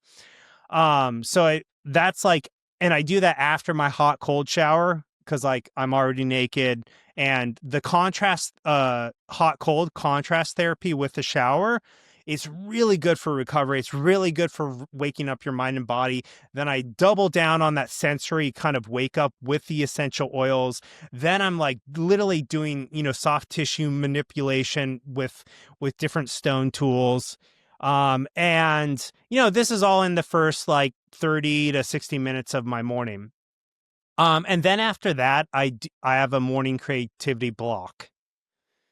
And that's when I do, some of my work, which is either I'm creating content for social media, whether that's writing posts for Threads or writing my newsletter or preparing an Instagram post, prepping for a podcast. Like this morning, like that was me prepping for this podcast because Satish sent me here's all the questions I want to ask. So I was like, cool, I'm going to like jot out bullet points to answers to all of his questions. So I'm prepared. Then on the way to the gym, and I don't recommend this, I'm a crazy person, I do breath work while I drive to the gym. So I traditionally do 2 to 3 rounds of Wim Hof breathing. which is really heavy in and out breaths, followed by breath holds. And then I'll do 2 sets of what is called like vacuum holds. So basically I breathe in, breathe out, and then I suck my stomach in. And this is a bodybuilder exercise where you hold your stomach in. So if you think of a classic bodybuilder where he's like doing a double front bicep pose and his stomach is super sucked in, that is called a stomach vacuum. And if you actually do vacuum holds, so you breathe in, breathe out, and then suck your stomach in and hold for like 15 to 30 seconds, it actually does this incredible thing where it builds out your 6-pack. And it's really good for digestion, and it makes your core even stronger. So I do that while I'm driving to the gym. And by the way, everyone, I'm a crazy person. So like don't try this. Like, literally, the huge warning. Do not do breath work and drive, or you might crash. I'm being dead serious. I just have done so much breath work in my life that I'm confident doing it driving. So start at home with your breath work. Then I do throat chakra activation following the breath work. So throat chakra activation can come in the form of like, this is something I learned from this book called Power versus Force. And basically you just like pound on your chest and go ha ha ha, and it activates your throat chakra. And the other thing I do is I go yeehaw, because it like when I do that I instantly get happy, like, and it's kind of like one of the things I'm known for is yeehawing. And then I bark like woo woo, because it taps into the, like my masculine energy. And I am what I call a life alchemist. So I combine science and academic stuff and like spiritual magic. So I'm combining it all together. So your throat chakra is your expression in the world. And I'm in this phase of life where I'm podcasting, I'm writing, I'm creating content online, and I want my throat chakra toned and jacked and ready to share my ideas, share my philosophy with the world. So every day I am working out my throat chakra on the way to the gym. Then I'm strength training 4 to 6 times a week. And I traditionally do a push-pull leg split. But the special thing about my training in this current season of my life is my strength training, even though I will do 4 to 6, it's uncoupled from the week. So I have push 1, pull 1, leg 1, and then I have push 2, pull 2, leg 2 workout. But that could happen over 10 days, over 14 days, over 8 days. And it's all based on how my body is feeling. So if I wake up, I'm like, whoa, I went way too hard at pickleball yesterday, I might not strength train that day and I might just go play some more pickleball or have an active recovery. Or I might be like, sweet, I've strength trained the last 4 days in a row and I feel great. Let's go for day 5 in a row. And I intuitively listen to my body. And if you'll notice, every morning I'm doing this kind of like active recovery / self-care / self-massage. So I do a ton of mobility work. I do a ton of self-massage.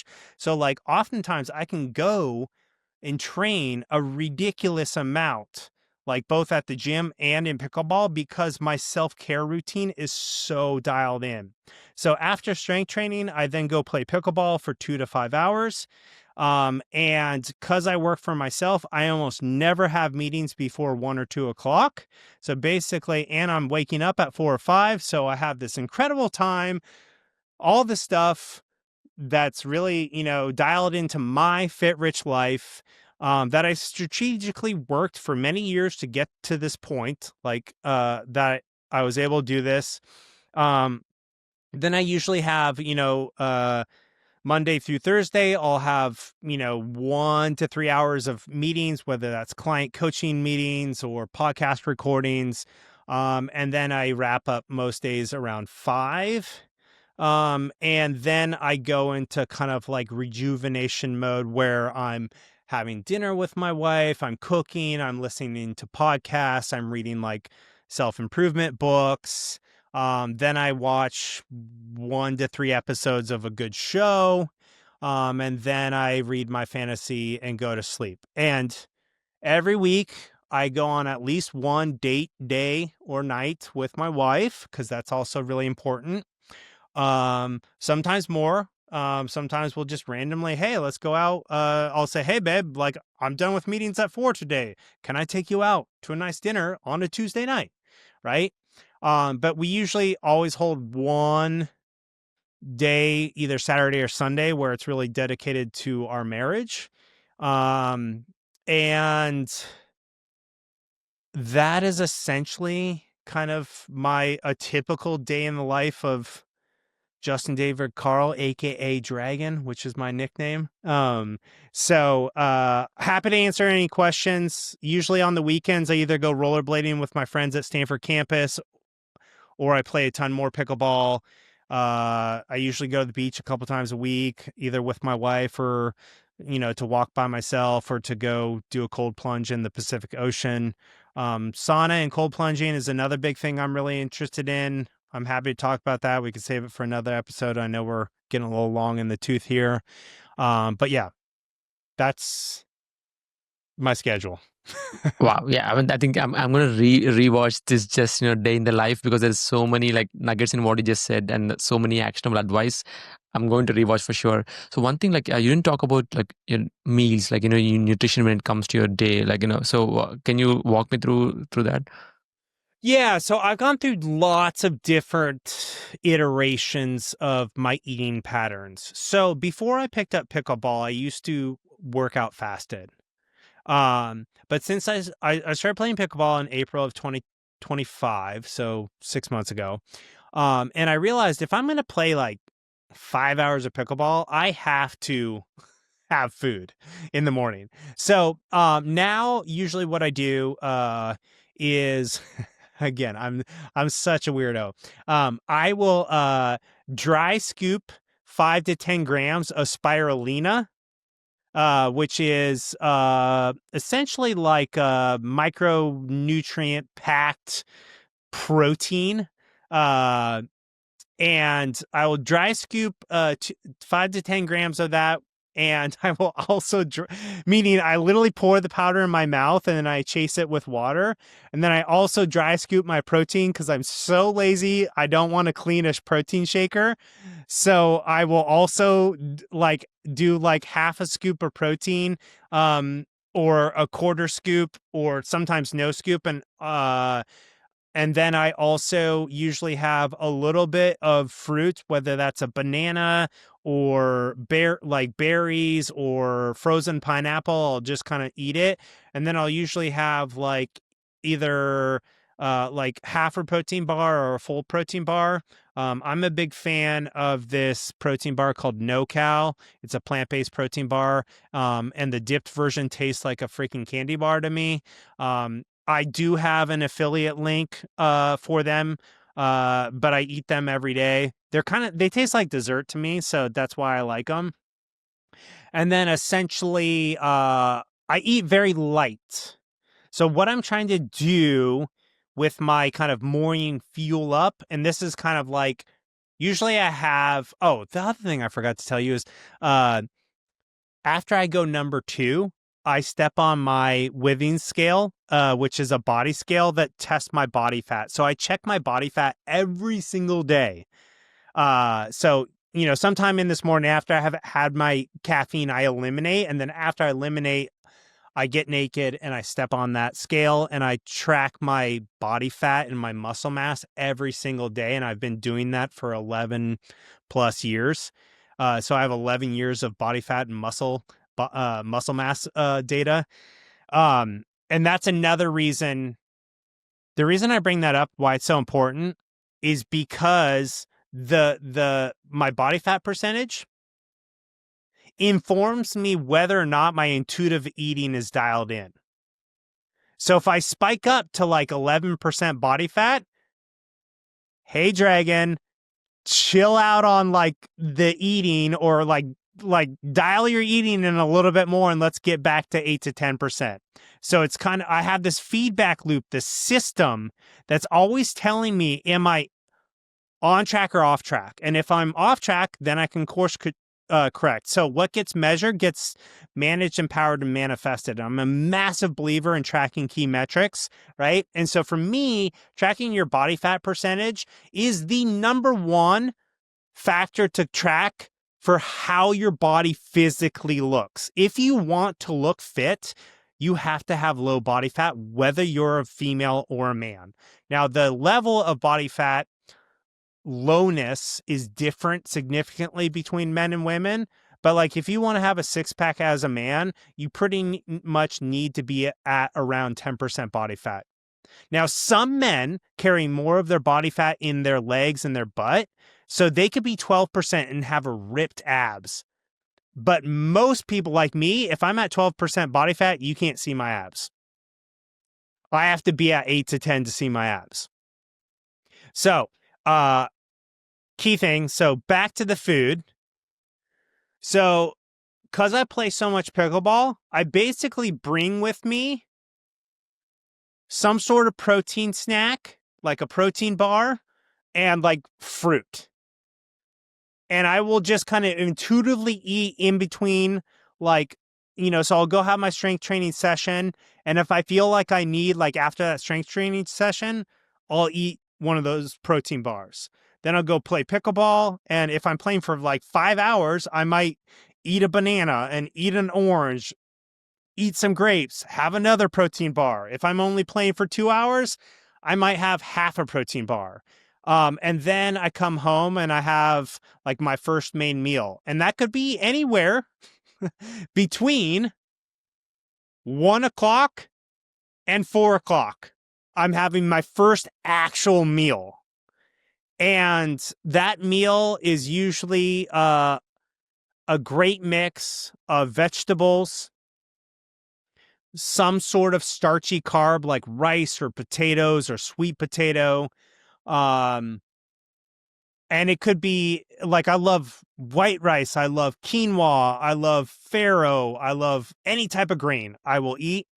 Then I'll have some sort of protein source, like a good protein source. And lots of vegetables. I eat a ridiculous, like, whether they're steamed vegetables, raw vegetables, I just eat a ridiculous amount of vegetables, because they're amazing for you. And they fill you up, and they're really low calorie density, and they have tons of micronutrients in them. And then depending on kind of like if I have that first meal at 4 or 1, if I have that first meal at 1, then I'll usually have like a second meal around like 5 or 6. But if it's at 4, I'll just have a bigger meal, and that'll kind of be my last meal of the day. And I'll kind of have like kind of snacked, and then had one like big meal. Or I'm snacking and then 2 smaller meals, and then I go to bed. So that's essentially how I eat. And I'll just share with you, when I was tracking my macros, I'll break them down for you. I always aimed for 0.6 to 1 grams of protein per pound of body weight, which ultimately was usually meant that like somewhere between like 25 and 30% of my calories were coming from protein. And then 15 to 20% were coming from fat. And then the other 45 to 60% was coming from carbs. And I would say I'm pretty much dialed into the same exact thing. I eat a fairly low fat diet. It's not no fat, it's just lower fat, because my body does better having more protein and more carbs for fuel. And it gives me the kind of like look, the physique look that I want. Now, I think women tend to do better with like 20, 25, or even 30% of their calories coming from fat. Whereas men, not all, but many men can get away with like 15 to 20% and feel satiated, feel like their hormone levels are good and whatever. But every man's different. Every woman's different. Some women can go like with less. Some men need more. And the only way to figure that out is to test for yourself and literally ask yourself, how do I feel? Like, do I feel energized? Do I feel happy? Do I feel stable? And because I tracked for 10 years, I was able to test all these things. Love that. Love that. Yeah. I mean, like I said, I'm going to rewatch this day in the life conversation because there's so many nuggets in what you just said. So I know we can go on forever, but I want to be respectful of your time. So there is one last thing. I call them the hot seat questions. Are you ready for this? Let's jump into the hot seat. Yes. The first one is regarding action. So as you know, like compounding project is all about taking that first step of action for compounding to kick in, right? So we spoke about a ton of stuff today. So what one small action would you recommend people take right after listening to this episode? Yeah, so I'm going to get levels. If you really want to level up, this is like, I'm ready to freaking go. Hire a coach for whatever area of your life you want to improve the most, right? Whether that's your fitness, whether that's your money, whether it's your business, whether that's your career, whether that's your relationship. If you really want to become the person that you want to become, hire a coach. Dead serious. Every single person I admire, guess what they all have? Multiple coaches in multiple areas of their life. So that's kind of like level 10. If you're ready to 10x your life, hire a coach. And I don't care. Like, it doesn't matter if you work with me or not. Like, I'm financially independent. I don't like need more clients. I just want people to live their best life. So that's like level 10. Level 5, which is still way above the average person, track your food for 3 to 6 months. And you can go to, I think it's tdee.net. And you can type in your height, weight, and if you know your body fat, it'll tell you what your maintenance calories are. It'll tell you what your caloric deficit calories are. And then you literally hit those macros for like 3 to 6 months. I guarantee you'll lose weight and body fat. If you actually track your food, not just like guesstimates, but literally put it on a food scale. So that would be kind of like level 5 is track your nutrition, for 3 to 6 months. And in combination with that, get the Withings scale and step on a body scale every single day and track your body fat and your body weight and your muscle mass. So the scale is like $79 to $99 one-time purchase on Amazon. We'll have Satish put the link to the body scale that I've been using for 10 years, 11 years that I have every one of my clients get. Oh yeah, follow an actual workout program. Like, don't just show up to the gym and do whatever, and follow that program for at least 4 weeks. Ideally, you're following it for 8 to 12, but follow an actual workout program for 8 to 12 weeks. Or 4 to 12 weeks. So that's kind of like level 10, hire a coach. Level 5, track your food and your body fat percentage for like 3 to 6 months. And then level 4.5 is follow an actual workout program. Love that. I got so many actionable advice right there. The second question is regarding books. So what 3 books would you recommend for health and longevity? Yeah, so honestly, I think number 1 would be Atomic Habits by James Clear. Because really health and fitness is a lifestyle, and a lifestyle is built off the totality of your habits, right? And so if you build the right habits that support what I like to call a fit, rich life, guess what happens? Over time, you just get fitter and richer. Like, it's insane. Like, I just keep getting fitter and richer and younger. Like, it's hilarious. Like, literally, I have a negative pace of aging, which we didn't even talk about. So every week right now, I'm getting younger because I'm now at a negative pace of aging, which we can do a whole nother episode on this. So that would be my number 1 book. the other book that I think is amazing that no one talks about, and I'm going to get this guy on my podcast, hopefully, is Sleep by Nick Littlehales. And I love this book so much more than Matthew Walker's book. Now, Matthew Walker's book is great, but Sleep, I think, is so much more actionable. And I could speak for like 20 minutes about this, so I'm not going to go into details. Just read the book. And then I'll give you two more. I agree with you. Outlive is a great book. And then also, I've always been kind of like a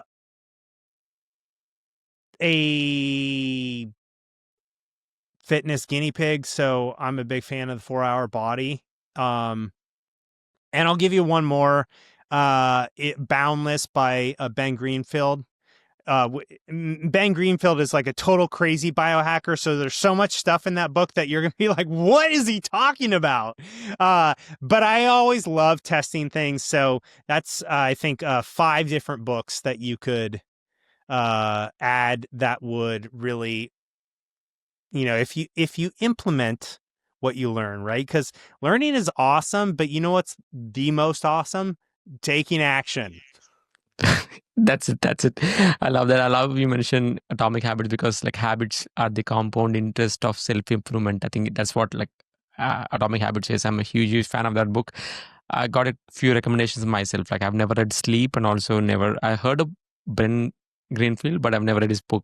You said Boundless, right? So Yeah, he just released a brand new edition of it, so it's like heavily updated. Now it's extreme, like some of it's extreme biohacking, like kind of fringe. Some of it's kind of fringe, but a lot of it is backed up by science. And I've been following his work for a long time. I'm a big fan.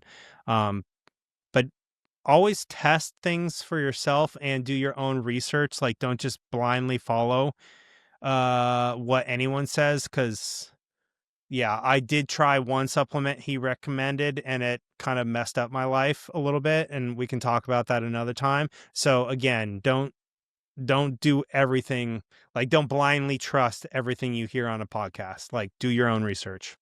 yep, yep. All right. So the third question is regarding hacks. So what's your favorite health hack? Yeah. So this whole podcast I've been pedaling on a bike chair, and I have my Garmin on my ankle, so I'm tracking those steps. So I've probably gotten, because this has been a long interview, but super fun. So thank you for having me on the show. I probably got like 10,000 steps alone just from this interview. And I've been riding a bike chair for years. I think I first got one in maybe 2017. And I have an adjustable, like standing desk that goes up and down. So I don't necessarily ride a bike chair all day long while I'm working, but I try to get in 30 to 90 minutes minimum per day. 30 minutes being kind of like the minimum, and average day being 90. Sometimes I get a lot more. But the reason that is such an underrated health hack is because I just get so much more NEAT, NEAT, non-exercise activity thermogenesis than the average person. So even though like maybe pedaling on this like super easy, mode, like it's not, the resistance is really easy, maybe it doesn't burn as much calories as actually physically walking around.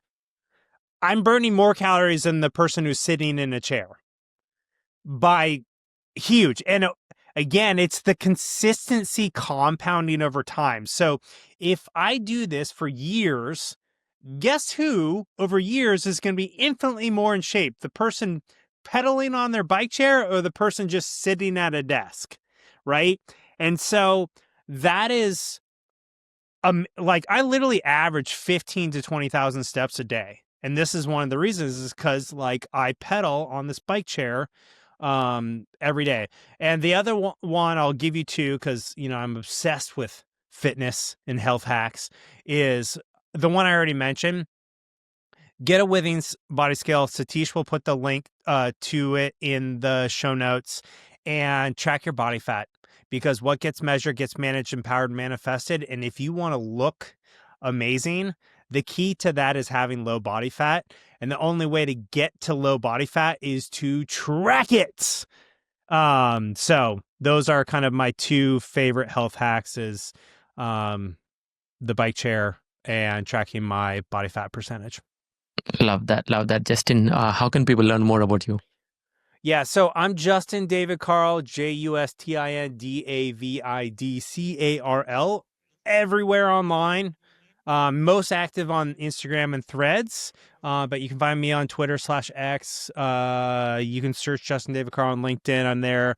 And then my podcast and my newsletter are at fitrichlife.com, but you can find my podcast anywhere you enjoy your podcast entertainment, Spotify, Apple, YouTube, etc. I'm all over the place, always happy to connect with people. So definitely I have like 95% of what I do is like free to you education, inspiration, and empowerment. And then if you want to work with a fitness, money, and life coach, I occasionally have openings in my practice. I only work with 10 highly motivated individuals at a time. But you can go to fitrichlifecoaching.com and book a free consultation. And if I have an opening, we'll meet and see if you're a good fit and if I'm a good fit for you. So, yeah. With that, Justin, yeah, thanks for time. It's been a pleasure to have you on the podcast. I mean, this is but the longest recorded episode on this podcast. It's because my VO2 max is so long that my endurance for podcast interviews is really, really strong.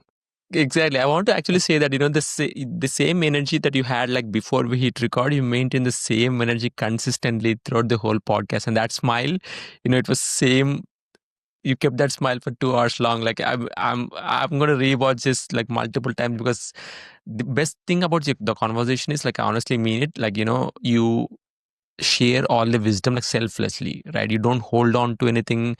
That's something that people are looking for, these real conversations. And like there's so much wisdom that is shared throughout the whole podcast that, like I said, like I'll rewatch this multiple times. Like thanks for doing all this, Justin. Yeah. You have any final thoughts before we close? Absolutely. Yeah. So podcasts, I love them. I especially love long form podcasts. So actually, Satish, my favorite podcasts are the ones that are 2 to 3 hours long. But take one thing from this conversation and put it into action. So whether that's booking a consultation with a coach you're interested in working with, whether that's getting the Withings scale and starting to track your body fat percentage, whether that's, hey, I'm going to start tracking my food for 3 to 6 months. I'm just going to do it. Do one thing, because nothing works unless you do. And nothing happens unless you take new inspired action, right? Nothing changes if you keep doing the same thing. So information is not, like, knowledge is not power. Knowledge put into action is power and transformation. And it's where the life you want resides, is in taking the action consistently for weeks, months, years, and holy heck, now you have a fit, rich life that before you could only dream of. I think that's a great place to end. With that, Justin, thanks for your time. Thanks for having me, brother. If you found value in this episode, then please don't forget to subscribe to Compounding Project Podcast. Until next time, trust compounding and take action now. Thank you so much for watching or listening. If you enjoyed this episode, can you do me a quick favor and hit that subscribe button? If you like this episode, then you might enjoy this episode, which links in with some of the stuff we talked today. Thanks for watching. I'll see you next time.